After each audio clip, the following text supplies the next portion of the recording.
Imagine the screen is black, and all you hear first is the slow grinding of rock on rock, a low subterranean rumble that could be tectonic plates shifting, or just your own pulse in your ears.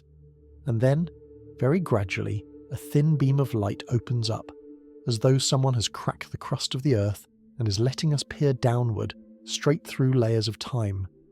The light passes through asphalt and subway rails, through brick foundations and forgotten basements, past Roman tiles and Bronze Age graves, flickers on stone tools and mammoth bones, dives deeper into chalk and clay until it stops in a world that has not felt a human footstep, a world where the air is thick, the sky is yellow with dust, and the ground trembles under something very large that is walking just out of frame, its shadow rippling across a swamp where dragonflies the size of hawks skim the water.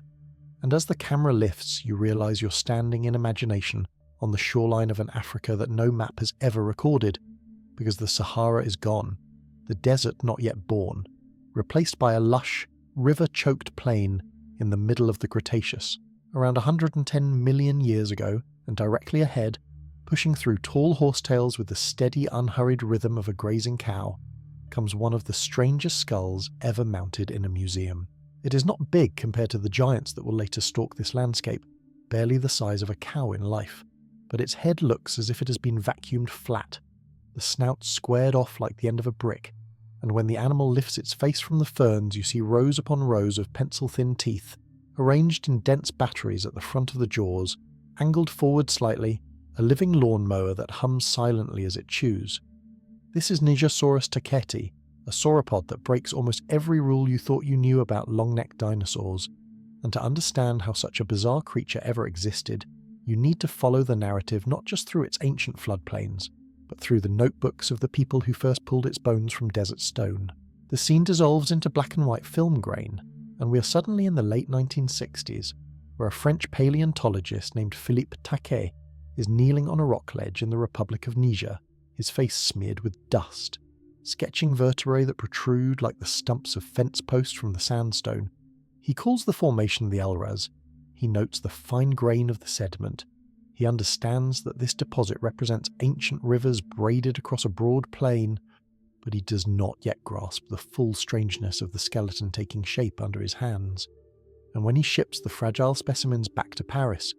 the world promptly forgets about them for decades, because the bones are shattered and incomplete. And fast forward to the late 20th century, and a new generation of field teams returns to Niger under the banner of the University of Chicago, led by Paul Sereno, who sweeps the desert with helicopters and Toyota trucks, mapping fossil localities from the air, camping under cold skies in a place that, 110 million years earlier, had been drenched with monsoon rains. As they collect skull fragments and vertebral arches, they begin to see an anatomical pattern that makes no sense compared to the sturdy, boxy skulls of Diplodocus or Brachiosaurus, because Nigersaurus's cranium is a paper-thin lattice of bone, riddled with openings, so fragile that in life it must have been reinforced with soft tissue like a bird's skull, and when CT scans finally reassemble the fragments into 3 dimensions, scientists realize this dinosaur lived with its neck held horizontally, sweeping its muzzle like a vacuum cleaner across the low vegetation of a floodplain, its teeth replaced on a conveyor belt that churned constantly within the jaws. The narrator's voice drops lower now, as the camera pushes close to those dental batteries. Each jaw edge houses more than 60 active teeth, with about 9 replacement teeth stacked behind each one in columns, giving a total count well over 500, and they are worn in a pattern that reveals the feeding strategy, polished more on the inside than outside, suggesting the animal clipped soft plants just above the ground and swallowed without much chewing, relying on sheer volume rather than quality, a grazing strategy that anticipates the mowing muzzle of a cow or the crop comb of a duckbill, despite belonging to a lineage of titanic, long-necked plant-eaters whose other members browsed high in the canopy. Outside the frame of this one animal's daily routine, the Elras ecosystem thrums with other strange forms, crocodiliforms with slender snouts and land-walking limbs, fish that look like armoured torpedoes, predatory dinosaurs with blade-like teeth that slice through flesh like knives through ripe fruit. And all of them are adapting to a world in which plants are beginning to change radically, because flowering species are starting their slow, explosive rise altering the composition of forests and riversides, selecting for new ways of eating and moving, and as we pull slowly up from Nigersaurus's grazing muzzle, the landscape begins to deform, rivers twisting like ribbons on a hot plate, continents sliding as if pushed by an invisible hand.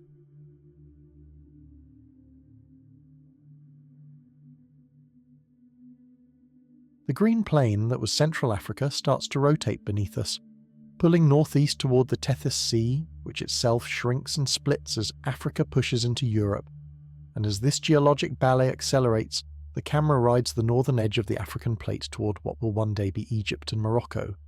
The sky darkens, the humidity thickens, and we drop down into another floodplain, this one bordered by conifer forests and tidal channels. A world that existed about the same time yet feels more oppressive, more dangerous,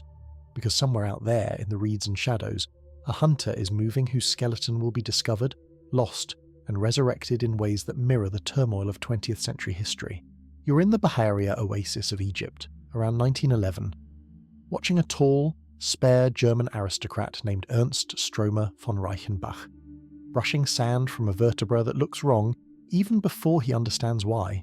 Stromer has come here under the patronage of the Bavarian Academy of Sciences, leaving behind a Munich still living in the shadow of the old kingdoms, unaware that within a few years war will rip Europe apart and with it, the fossils he is now excavating. The bones he unearths belong to a predator that dwarfs most known carnivorous dinosaurs, but its vertebrae carry tall neural spines that rise like sails, some more than a metre high, and when Stromer assembles the back and hip in his mind, he sees a silhouette that is not simply tyrannosaur-like, not just a big biped, but a creature whose centre of mass and body proportions are subtly different. Decades later, in recreated skeletal mounts and magazine illustrations, Spinosaurus aegyptiacus is shown as a typical carnosaur with a sail, an odd embellishment on an otherwise familiar frame. Although even then, the crocodile-like snout and conical teeth hint at a diet beyond red meat. Yet the physical bones Stromer collected, vertebrae, ribs, parts of the pelvis and limbs, never survived to see this renaissance, because in April 1944, a British bombing raid on Munich reduces the collections of the Paleontologische Staatssammlung to rubble, and with them most of the original material for Stromer's African dinosaurs, leaving only photographs and sketches, fragments preserved in ink that will later guide a new generation of researchers trying to reassemble a monster from Moroccan quarries. Now the camera leaps forward again, past the Second World War, past the era of Cold War fieldwork, into the early 21st century, when commercial fossil hunters comb the chem beds of eastern Morocco, prying bones out of crumbly red sandstone for sale on global markets. Among the crocodile snouts and fish scales they extract vertebrae with elongated spines, isolated teeth with smooth conical crowns, and chunks of jaw studded with nostrils pushed far back from the tip, and gradually a research network coalesces around these finds, trying to distinguish which pieces belong to Spinosaurus and which to its close kin, such as Sigilmassosaurus or other, still unnamed theropods. In 2014 and then dramatically again in 2020, new specimens, some smuggled, some excavated more systematically, yield hips, hind limbs, and especially a tail that looks more like a giant newt's than a classic dinosaur's, with high neural spines and chevrons expanding into a deep fin-like structure. The resulting reconstruction, built from Moroccan fossils and Stromer's old records, reveals a carnivore that defies the classic upright, land-striding hunter model. Spinosaurus has relatively short hind legs, robust forelimbs with curved claws, a centre of mass pushed forward toward its torso, a head that combines a narrow snout with sensory pits reminiscent of crocodilian pressure receptors, and that enormous sail along its back whose function remains contested, maybe for display, maybe for thermoregulation, maybe partly structural, anchoring powerful tail muscles that drove the animal through water. Isotopic analysis of its teeth, comparing oxygen isotope ratios with those of coexisting fish and terrestrial animals, suggests that Spinosaurus spent a substantial portion of its life in aquatic environments, feeding on giant coelacanths and sawfish that cruised the channels of a river system emptying into the Tethys. At this point, scholars argue fiercely over how aquatic it really was, whether it could have walked efficiently on land, whether it waded like a stork or swam like a crocodile, whether that sail functioned as a vertical stabilizer underwater or a billboard above it, but everyone agrees that among large predatory dinosaurs, Spinosaurus stands nearly alone in being so heavily adapted to life in the water, blending the roles of heron, grizzly bear and crocodile in a body plan that looks like it was drawn by committee after a late night. If you picture it poling along a riverbank, its sail cutting a jagged line against a thunderstorm, the skull occasionally dipping to snatch a fish, you begin to sense how flexible dinosaur design really was, and the narrative of big terrestrial killers starts to feel embarrassingly narrow.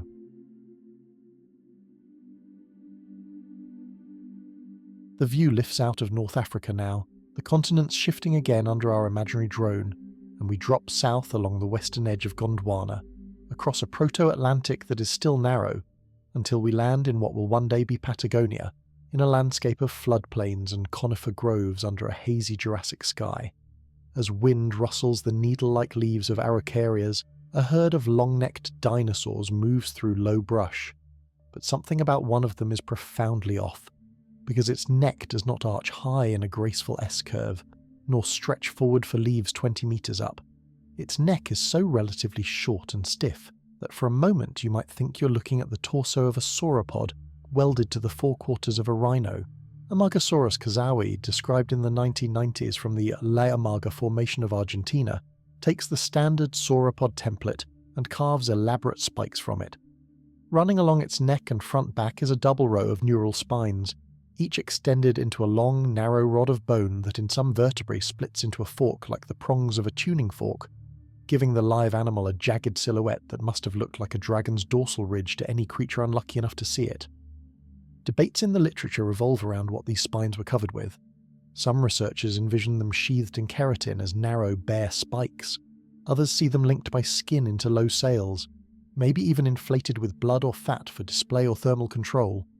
But whatever their precise soft tissue anatomy, the effect on the living animal would have been extraordinary. A stiff, bristling collar running from shoulders to skull. The rocks that hold Amargasaurus's bones are positioned around 129 to 125 million years old, preserving sediments laid down by meandering rivers that cut across a semi-arid plain, and the fauna that shares this environment adds to the weirdness. There are bachosaurids with bizarrely elongated neural spines in their tails,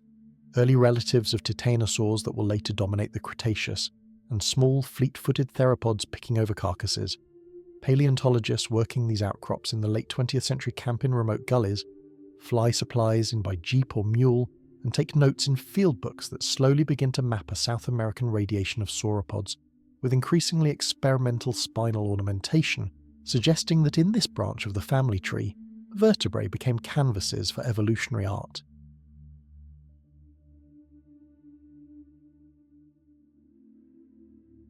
From spines that rise like organ pipes, we pivot smoothly to armour that lies flat and coherent like medieval plate mail, as the narration shifts northwards, across vanished oceans, into the mid-Cretaceous of what will one day be Western Canada, where a gust of modern Alberta wind blows loose sand off the mummified flank of an animal that died 110 million years ago, and then waited, exquisitely preserved, for humans with chisels and plaster to find it. In 2011, miners excavating in the Suncor Millennium Oil Sands pit near Fort McMurray uncover what looks at first like a dark, lumpy boulder, until a technician notices a regular pattern of knobs and ridges on its surface that resembles the texture of fossil bone armour, and calls in the Royal Tyrrell Museum. What they eventually expose and painstakingly prepare over more than 5 years is Briella peltamart micelli, a nodosaur so perfectly preserved that its armour plates remain locked in life position, its skin imprints distinct enough to see scale patterns, and even the chemical traces of pigmentation retained in its outer layer. The creature lies on its back, head twisted slightly to the side, but when you mentally write it and imagine the body in motion, you see an herbivore low to the ground but massively built, about 5.5 meters long, with heavily muscled forelimbs bearing much of its weight, the entire top of the animal draped in bony osteoderms that form a shield like a living tank, while sharp spines jut from its shoulders in a defensive display that could probably turn a mid-sized predator into shredded meat if it attacked the wrong way. The surrounding rock tells a story as remarkable as the skeleton. Geologists interpret the sediments as offshore marine muds, implying that sometime after Borellopelta died on land, its carcass bloated, washed downstream, and eventually sank into a shallow Cretaceous sea that covered much of what is now Alberta. Lying upside down on the sea floor, the corpse was quickly buried in fine sediment that protected it from scavengers and decomposition, almost pickling it in situ. Careful analysis of its stomach contents, preserved as a dark mass near the ribcage, reveals bits of charcoal and fern fronds, evidence that it had been feeding in a recently burned forest, browsing new growth in a post-fire landscape when some misfortune, perhaps a flash flood, carried it to its doom.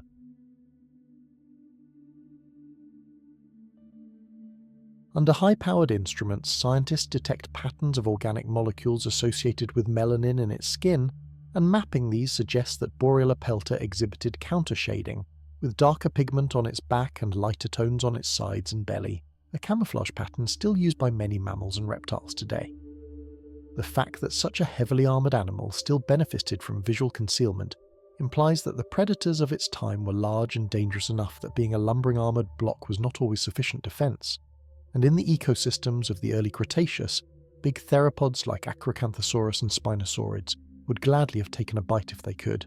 reinforcing the image of an arms race in which some dinosaurs invested in speed and teeth, others in spikes and stealth, and a few in gloriously extravagant headgear. Headgear now pulls the focus west and slightly forward in time, into the late Cretaceous of what will become North America's Rocky Mountain corridor, where a narrow island continent called Laramidia runs from Alaska to Mexico, its interior cut into provinces by shifting seaways and mountain ranges, creating pockets of evolution in which horned dinosaurs proliferate into forms whose skulls look less like skulls and more like Baroque sculptures, in the red beds of Utah's Kaiparowits Formation, under a sun that bakes the slick rock plateaus of the modern Grand Staircase Escalante National Monument. A ceratopsian named Cosmoceratops richardsoni once browsed on cycads and angiosperms, its head adorned with 15 horn-like projections sprouting from all around the rear margin of its frill, some curling forward like ram's horns, others pointing sideways or backward in a tangled crown. The name Cosmoceratops, ornate horned face, is almost an understatement. The dinosaur's skull is so overloaded with bony protrusions that it looks like someone took the basic template of Triceratops and pushed every knob and ridge to an absurd extreme. Its brow horns are relatively short, but the frill margin bears 10 small hook-like horns that curl forward, while 5 larger spikes jut from the top and sides, creating a pattern some researchers think functioned as a visual billboard in mating displays or social hierarchies, perhaps allowing individuals to recognize members of their own species amid a crowded fauna of other, similarly ornamented herbivores.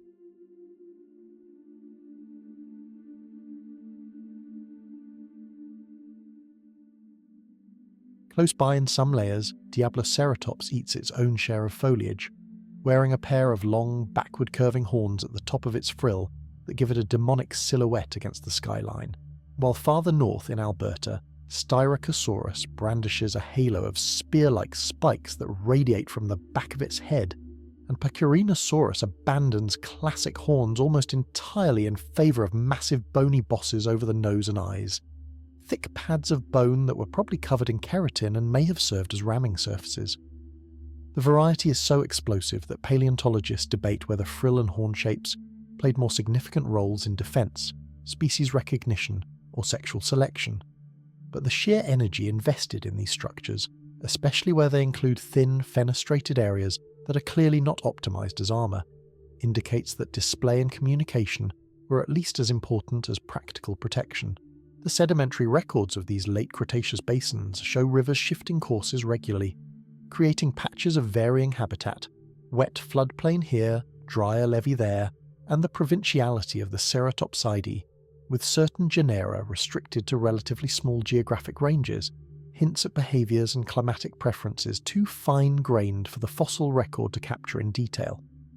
What you can see, though, in the layers of bonebed deposits, is that some of these horned dinosaurs died en masse, perhaps during droughts or crossing flooded rivers, leaving jumbled accumulations of skulls and body bones that, once excavated, give us statistical samples large enough to track how horn shape and frill margins changed with age, sex, and geography, suggesting that some individuals sported more flamboyant ornamentation at sexual maturity,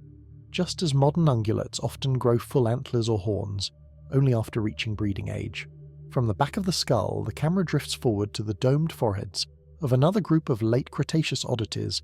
the pachycephalosaurs, whose very name, thick-headed lizards, captures both the humour and the puzzle of their design. Picture a forested upland in what is now Montana 70 million years ago, where a small herd of Pachycephalosaurus wyomingensis moves through undergrowth that, on a modern map, would sit a short drive from the town of Ekalaka. And at first glance, they look like really strange goats. Bipedal with long tails and short arms, but each adult wearing a skull roof swollen into a solid dome of bone up to 25 centimeters thick, ringed with bony knobs like the rivets on a steel helmet.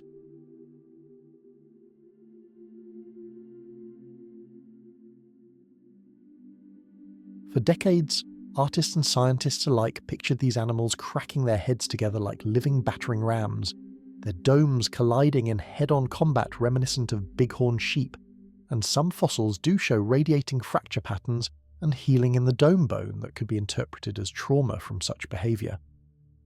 More recent work suggests that flank butting, or butting against the bodies of rivals, might have been more common than full-on skull impacts, because the neck attachment and vertebral alignment around the dome are not ideally configured to absorb the stress of collision from the front. Yet, regardless of the exact choreography of their combat, the dome itself is a weird solution to whatever pressures drove its evolution, an investment of osteological resources in a structure that has no obvious analogue among living animals, aside from perhaps the greatly reinforced skull roofs of some duicas and bovids. The Pachycephalosaur story then takes on a further twist of strangeness when you consider the juvenile and subadult skulls. Specimens once christened as separate genera, Stygimoloch with its spiky, partially domed head, and Dracorex with its flatter, dragon-like skull, are now widely interpreted as younger growth stages of Pachycephalosaurus, based on detailed histology that shows how the bone changed texture and shape as the animals matured, implying that what were once thought to be three distinct species of weird-headed dinosaurs might instead represent one lineage whose individuals transformed from spiky, flat-headed adolescents into smoother-domed adults, and onto genetic metamorphosis that turned their skulls from aggressive-looking crowns into smooth battering clubs as they aged. Leaving the cranial arms race behind, the narrative now slides down the spine and out along the forelimbs of entirely different dinosaurs, where the weirdness is not in ornamentation but in functional overspecialization. Imagine you are standing in the Gobi Desert of Mongolia in the late 1940s,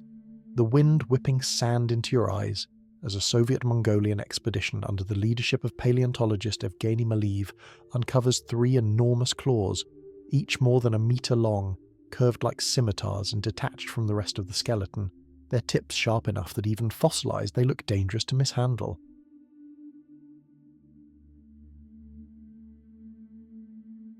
Maleev assumes he is dealing with some sort of gargantuan turtle, or a mysterious predator with monstrous hands, and he names the new creature Therizinosaurus coloniformis, scythe lizard in the form of a turtle, without yet appreciating that these claws belong not to a slow, armoured herbivore, nor to a classic carnivore, but to a bizarre theropod whose lineage will upend the tidy division between meat-eating and plant-eating dinosaurs inside the theropod clade itself.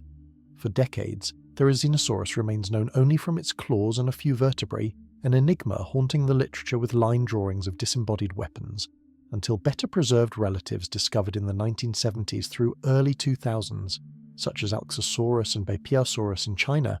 reveal the unmistakable outline of a pot-bellied, feathered, long-necked, small-headed creature walking on stout hind limbs and bearing arms as long as its torso. By the time more complete remains of Therizinosaurus itself are described, showing pelvic and limb anatomy that ties it to the Maniraptoran branch of theropods, the same broad group that includes raptors and birds, the image is absurdly striking. A 10-metre-long animal with hips and tail echoing those of its carnivorous cousins, but with a wide, barrel-like ribcage suited to digesting plants, a small, likely toothless beak at the end of a flexible neck, and hands that look like a Freddy Krueger nightmare, each finger tipped with a claw as long as a man's arm. Functional morphologists debate whether these claws were used primarily for pulling down branches, hooking large clumps of vegetation toward the mouth, slashing at predators in defense, or even in intraspecific display. but anatomical studies show that the arm joints allowed powerful forward and backward strokes rather than fast, snapping movements, more like a giant rake than a hooked tiger's paw. The environment that nurtured Therizinosaurus and its kin, roughly 70 million years ago in what is now the Nemec Formation of Mongolia, was a wet alluvial plain with meandering rivers and abundant vegetation, a stark contrast to the parched sands of the modern Gobi, and the dinosaur assemblages here include iconic predators like Tarbosaurus bataar, as well as a diverse collection of herbivores, hadrosaurs, ankylosaurs and sauropods among them, which makes it all the more peculiar that a lineage of originally meat-eating theropods would shift so dramatically into herbivory. Isotopic studies and comparative anatomy indicate that these therizinosaurs were probably folivores or mixed feeders, using their beaks and cheek teeth to strip leaves and fruits, and their huge bellies to house complex guts full of fermenting plant matter, a role that in many ecosystems is filled by ornithischian dinosaurs rather than theropods, underlining how ecological niches could be filled in multiple ways. But not far away in space and time, the Gobi Desert harbours another legend of weird arms that will not receive resolution for nearly 50 years. In 1965, a Polish-Mongolian expedition led by Zofia Kielan-Jaworowska uncovers a partial skeleton consisting primarily of gigantic forelimbs and shoulder girdles of a theropod, with arms more than twice the length expected for a carnivore of that body size and hands, with 3 massive fingers. They named the creature Dinosaurs mirificus, marvellous terrible hands, and for decades museum visitors gaze at a mounted replica of those arms in Warsaw, imagining what sort of monster they belong to, debates swinging between giant ornithomimid, strange carnosaur, or something wholly unclassifiable. The solution finally comes in the early 2010s, when field teams track down fossils in Mongolia that had been partially looted by poachers, some pieces intercepted in Japan after being illegally exported, and others recovered in situ. Pieced together, these remains reveal that Dinosaurus is a colossal oviraptorosaur-like creature that defies every expectation built from its disembodied arms alone. Its skull is long and low, with a broad, duck-like bill lacking teeth, its body barrel-shaped and supported by thick hind limbs, its back crowned by a high sail or hump formed from elongated neural spines, and its forelimbs indeed huge but ending in blunt claws not suited for rending flesh. Gastroliths, stones swallowed to aid in digestion, are preserved in its abdominal region, alongside remains of fish scales and plant material, painting a picture of an omnivore that waded through rivers and lakes in the Nemec ecosystem, scooping up small prey and grazing on soft vegetation with equal opportunism. At about 11 metres in length, it is one of the largest known members of the ornithomimosaur group, yet unlike the sleek, ostrich-like Gallimimus that runs through the same habitats, Dinosaurus is ponderous, hunched and humpbacked, like some prehistoric combination of moose, pelican and camel, a dinosaur that, if you saw it shambling through a foggy marsh at dawn, you would be forgiven for thinking had escaped from some other stranger planet. From these giants with overpowered arms, we slide down the evolutionary scale to some of the smallest dinosaurs whose limbs are equally strange, but in an opposite direction, as if natural selection decided to invert the ratio and see what could be done with virtually no arm at all. Picture the late Cretaceous of what will be the Gobi once more, though now perhaps in a slightly more arid patch of desert, where under a pale sun a small theropod no bigger than a modern turkey darts between sparse shrubs, its long tail held stiff for balance, its hind limbs built for sprinting, and its forelimbs reduced to stubs bearing only a single functional. This is Mononychus, named in the 1990s, and its close relative Shuvuya, part of the Alvarezsaurid lineage, a group of theropods whose arms shrank in size but grew in robustness, ending in a massively enlarged single digit surrounded by reduced or vestigial others. Early reconstructions struggled to explain this anatomy, some suggesting the arms were useless vestiges, but more detailed comparisons with modern animals have led to the hypothesis that these dinosaurs were specialized for digging into insect nests, using their claws like chisels to break open the hard walls of termite mounds or ant colonies, then probing with their narrow snouts and perhaps long tongues to lap up the insects in the same way that anteaters or pangolins do today. High-resolution CT scans of Shavuya's skull reveal an inner ear and optic system that hint at yet another layer of specialization. Its cochlear canal is elongated in a pattern reminiscent of nocturnal predators with acute hearing, and its scleral rings, The bony supports within the eyeball suggest large pupils capable of gathering light under dark conditions, indicating that unlike many other theropods, these animals may have been active at night, using hearing and vision adapted for low-light hunting, and that powerful single claw to rip open insect refuges under cover of darkness. Molecular analyses of preserved filamentous integument in one specimen even indicate the presence of beta-keratin similar to that in bird feathers, reinforcing the picture of a feathered nocturnal insect-eating theropod whose body plan is as unlikely, by mammalian standards, as any chimera. The idea of feathered theropods, once controversial, has by now become a central pillar of modern dinosaur science, and as the narration passes east into the exquisite lakebed deposits of Liaoning in northeastern China, the film in your mind shifts from gritty desert grain to something almost like a watercolour wash.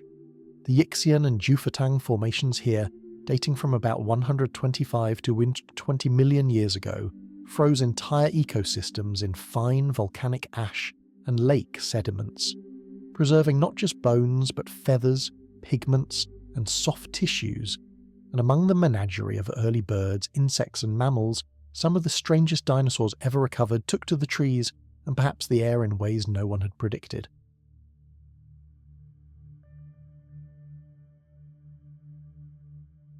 Microraptor guy is one of the more famous, not because of its size. It is small, crow to raven-sized, but because of the way its limbs are arranged. It possesses fully feathered wings not only on its arms but also on its legs, with long asymmetrical flight feathers extending from the tibia and metatarsus, effectively creating a four-winged gliding surface. Preserved in fine-grained shale with every barb and vein outlined, Microraptor's plumage tells several stories at once. When researchers analyse the microscopic melanosomes, pigment-bearing organelles within the feathers, they find patterns consistent with iridescence, suggesting that in life, this animal might have shimmered with a glossy crow-like sheen of black or blue. Aerodynamic tests using physical models and computer simulations show that different postures, legs splayed sideways, legs held backward, change the stability and lift of the gliding animal, and there is still debate over whether Microraptor mainly leaped from branch to branch, parachuting downward in short, controlled falls, or launched from trunks at steeper angles to glide longer distances. Either way, its body plan represents an experiment in aerial locomotion that did not persist into the main line of bird evolution, which prefers the single-pair wing design, and the presence of serrated teeth in its jaws along with gut contents showing remains of fish, birds and mammals marks it as an opportunistic predator capable of snatching diverse prey in and out of the trees. As eccentric as a four-winged dinosaur might seem, an even stranger twist on the theme of flight comes from Yixi, named in 2015, and its close relative Ambopteryx, bat-winged theropods from the late Jurassic and early Cretaceous of China, whose skeletons show not only feathering but also a long rod of bone extending from the wrist, supporting a membranous skin wing. In Yiqi, impressions of soft tissue preserved near the forelimb reveal fibres and membranes that, combined with the elongate styloform element, evoke the wings of bats and pterosaurs far more than those of birds, making this small Scansauropterid dinosaur a rare example of a vertebrate experimenting with a form of flight structure entirely separate from the feathered wing that ultimately gave birds dominion over the skies.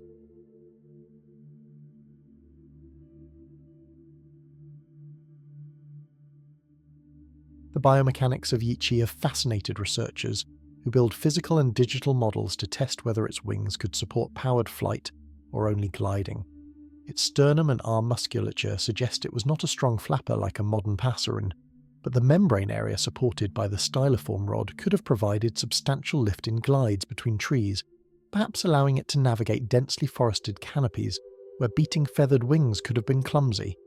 The very existence of a dinosaur that combines feathers on parts of the body with membranous wings, supported by an extra bony strut, highlights how much evolutionary tinkering occurred in theropods before the modern avian condition solidified.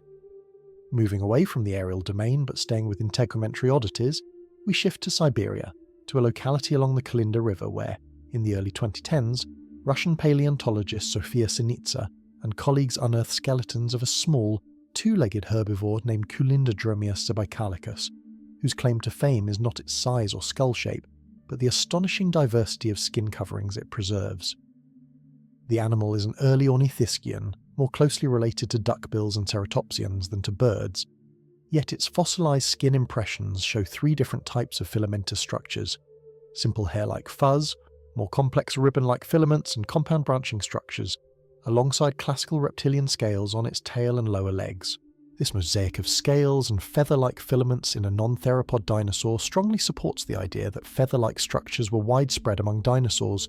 perhaps present in the common ancestor of all major lineages, and that the scaly hides of some later forms like Triceratops or Edmontosaurus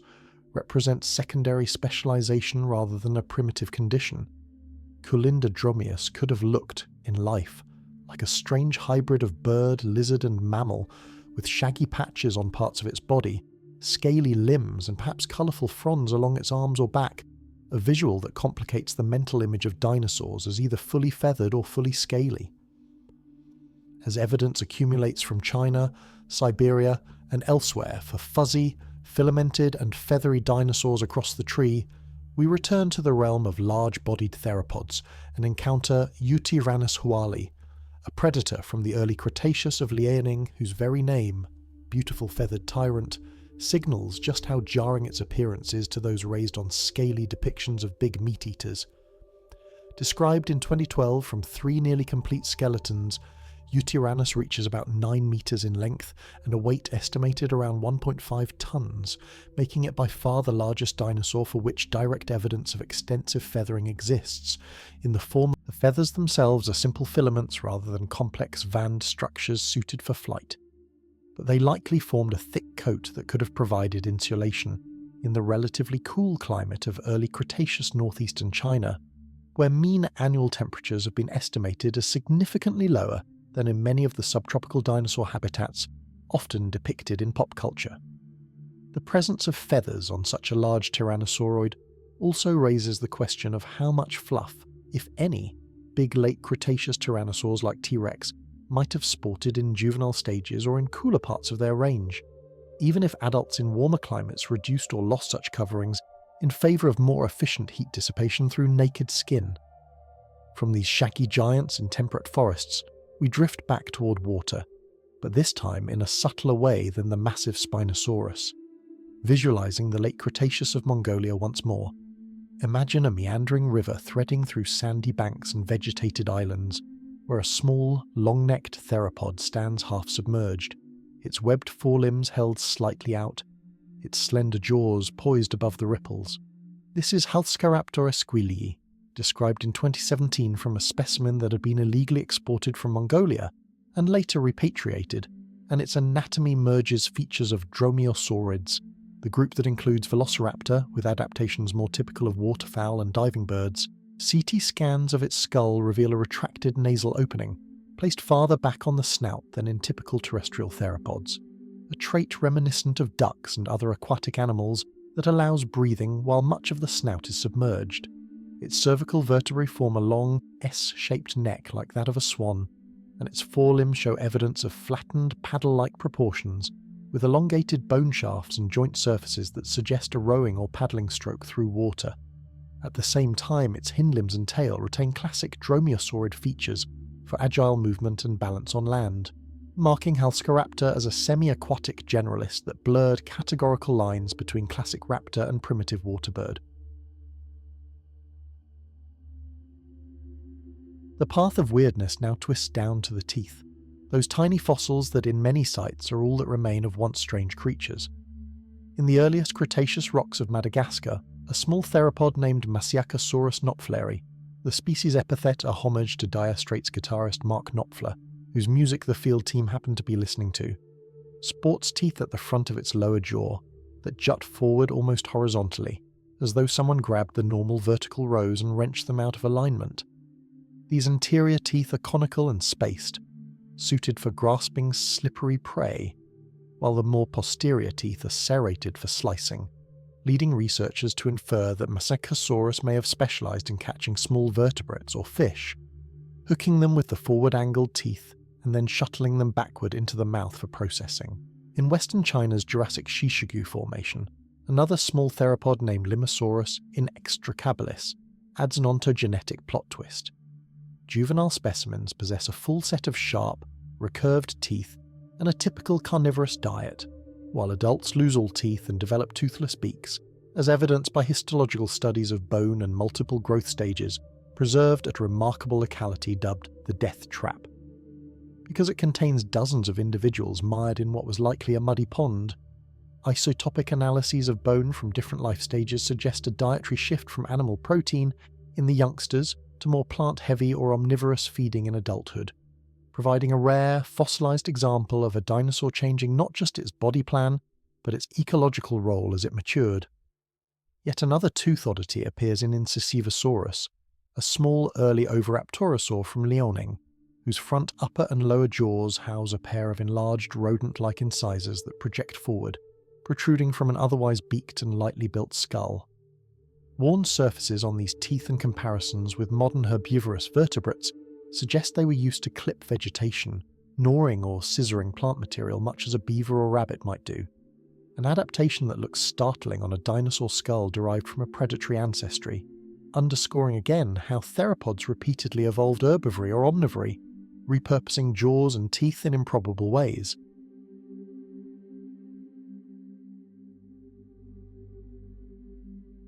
For heterodonty taken to theatrical extremes, consider Pagomastax africanus, a tiny heterodontosaurid from the early Jurassic of South Africa, described from a partial skull with high-crowned cheek teeth for grinding plant matter, but also possessing sharp, enlarged canine-like teeth at the front of the jaws. Some reconstructions envision it as a bristly, guinea pig-sized dinosaur with porcupine-esque quills along its back and a formidable set of fangs. An omnivore that could handle seeds, leaves, and possibly small animals or defensive biting. Though whether it truly bore quills remains debated and rests more on inference from related taxa than on direct evidence. The environment in which Pagomastax lived, tangled ferns and seed ferns under a canopy of gymnosperms in a relatively cool, seasonally dry climate, hosted a variety of early ornithischians, experimenting with dental arrangements that would soon settle into the more typical beaked and cheek-toothed condition of later ornithopods. But this particular lineage seems to have retained a flash of predatory dentition, while moving into a largely herbivorous niche. A compromise evolution sometimes chooses when dietary generalism proves useful in uncertain environments. Broadening the lens from small jaws to entire skulls once more, we step into the early Cretaceous of China again, this time focusing on a dinosaur whose entire head seems stretched for comic effect. Chientusaurus sinensis, nicknamed Pinocchio Rex, is a tyrannosaurid with a long, narrow snout and more numerous closely set teeth than its deep-skulled cousin Tyrannosaurus rex, indicating that not all members of this famous family were built as bone-crushing bruisers. Living perhaps slightly earlier than the biggest tyrants and inhabiting a different continent, Chientusaurus likely specialized in smaller prey, using its elongated muzzle to swiftly snap at agile animals, in the same way that Longirostrian crocodilians like gharials target fish rather than large mammals. The existence of such long-snouted tyrannosaurids, along with similarly proportioned Alioramus, hints at a broader ecological radiation within the group than the classic image of T-Rex rampaging alone through its ecosystem might suggest, and underscores how even within iconic families, morphological diversity could be substantial, driven by regional differences in prey, competition and habitat structure. Now cross over to South America's late Cretaceous plains and meet Carnotaurus sastrae, a predator whose appearance is so bizarre that, when its nearly complete skeleton was unearthed in Patagonia in 1984 by José Bonaparte, some features initially seemed like preparation artifacts. Its skull is short and deep with a pair of robust horns projecting over the eyes like those of a bull, hence the name meat-eating bull. And its lower jaw is proportionally slender. Carnotaurus's forelimbs are some of the shortest relative to body size of any known theropod, even shorter than those of T-Rex, reduced to stumps with tiny fused fingers, their musculature minimal, suggesting that they played little to no role in prey capture. Instead, this dinosaur's hunting strategy appears to have relied on its powerful neck and jaw muscles, as indicated by large muscle attachment sites on the skull and cervical vertebrae, and on its legs, which show anatomical adaptations for speed, including long, slender lower limb bones and a tail with interlocking vertebral processes that stiffened it for efficient sprinting. Preserved skin impressions along Carnotaurus's flank show a mosaic of small, non-overlapping hexagonal scales, punctuated by larger conical bumps arranged in rows, giving its hide a texture unlike that of any living reptile, and hinting that, in life, its body could have been visually striking even without any speculative coloration. Combined with that bull-like head, tiny useless arms, and a sleek runner's body, Carnotaurus would have cut a startling profile as it charged across open floodplains in pursuit of hadrosaurs and other herbivores, perhaps ramming with its skull or delivering quick slashing bites. Travel now to a very different kind of landscape, a series of islands floating like green beads in a warm late Cretaceous sea, the region that will become Transylvania in Romania, where a dwarf dinosaur fauna evolved under the unusual constraints of insular ecosystems.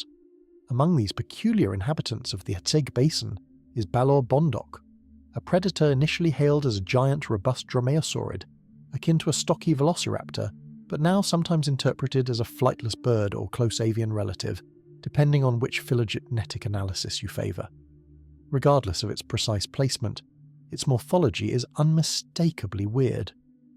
Balor's skeleton shows a hyper-robust body with shortened metatarsals and exceedingly stocky limbs, but the strangest feature lies on its feet. Instead of one enlarged sickle claw on each second toe as in classic raptors, it sports two enlarged, retractable claws on both the second and first toes, effectively doubling its slashing arsenal. Its hands, meanwhile, are reduced, with some fingers fused, shifting much of its predatory or manipulative function to the feet, perhaps in a convergence with birds of prey that subdue victims with their talons rather than their beaks or hands.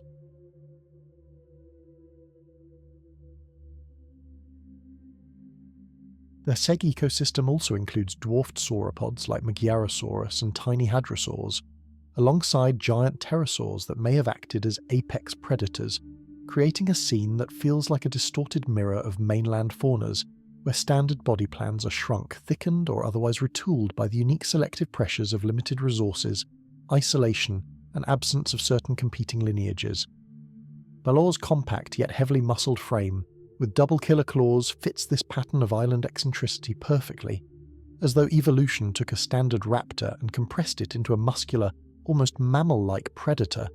tailored for tight forested habitats and smaller prey.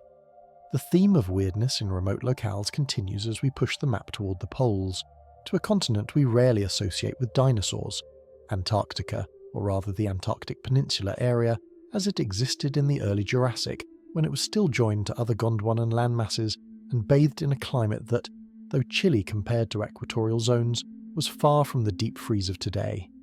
Here, in the Hansen Formation of what is now Mount Kirkpatrick, a medium-sized theropod named Cryolophosaurus ellioti stalked through stands of conifers under months-long polar twilight,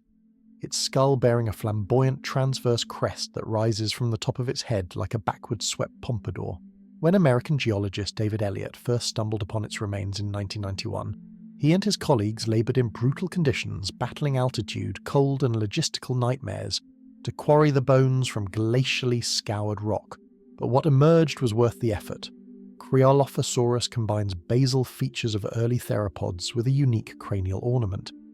A high, fan-shaped crest that spans sideways above the eyes and merges in the middle, forming something that has led some to nickname it Elvisaurus, due to its resemblance to a 1950s hairstyle. The crest likely played some social or sexual signalling role, rather than an aerodynamic or defensive one, and its development in such an early member of the theropod radiation suggests that elaborate head crests arose multiple times independently in different dinosaur groups. The plant fossils found alongside it, ferns, cycads and ginkgos, indicate that despite the high latitude, Antarctica's climate in the early Jurassic supported lush forests, albeit ones that endured long winter darkness, and Cryolophosaurus and its contemporaries would have had to cope with seasonal extremes in light rather than the deep freezes we associate with the region today. The combination of polar setting and rockstar crest makes this dinosaur one of the more memorable examples of how shifting gears now to reproductive strangeness, consider the Oviraptorosaurs, theropods that mock our intuitions both in their name and in the posture of their fossils. In the 1920s, an expedition from the American Museum of Natural History discovered a small theropod skeleton crouched over a clutch of eggs in Mongolia, and noting the proximity of the eggs and the carnivorous appearance of the animal, They christened it Oviraptor philoceratops, egg thief, lover of ceratopsian eggs, assuming it had died while raiding a nest. Decades later, further discoveries and re-examination of the eggs revealed that the embryos inside were themselves Oviraptorosaurs, making the adult not a thief but a brooding parent, entombed in a posture strikingly similar to that of a modern bird incubating its clutch. Since then, multiple Oviraptorosaur specimens have been found atop nests, their arms spread radially over ring-arranged eggs, some with feathers, or at least feather impressions, preserved along the forelimbs, underscoring their close avian affinities and giving us direct evidence of complex nesting behaviour. One giant relative, Gigantoraptor erlianensis from Inner Mongolia,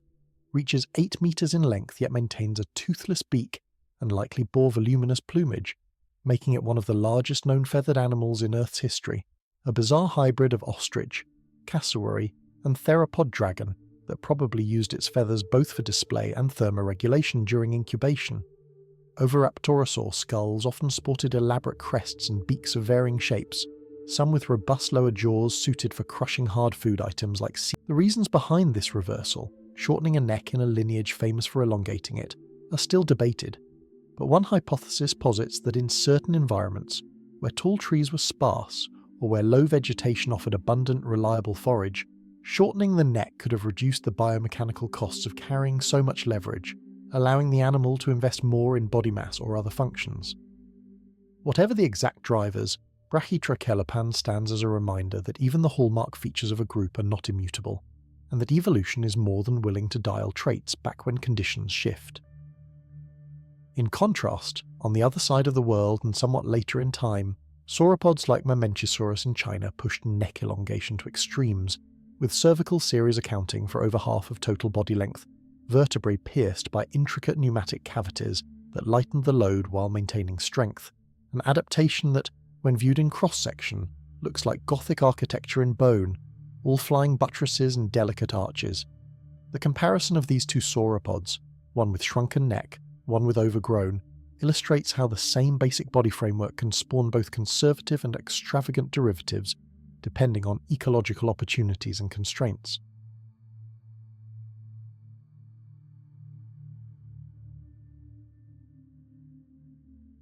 As the camera pulls back to reveal a montage of these disparate creatures, Angiosaurus cropping ferns with a vacuum cleaner muzzle, Spinosaurus hauling its sail-backed body through a river current,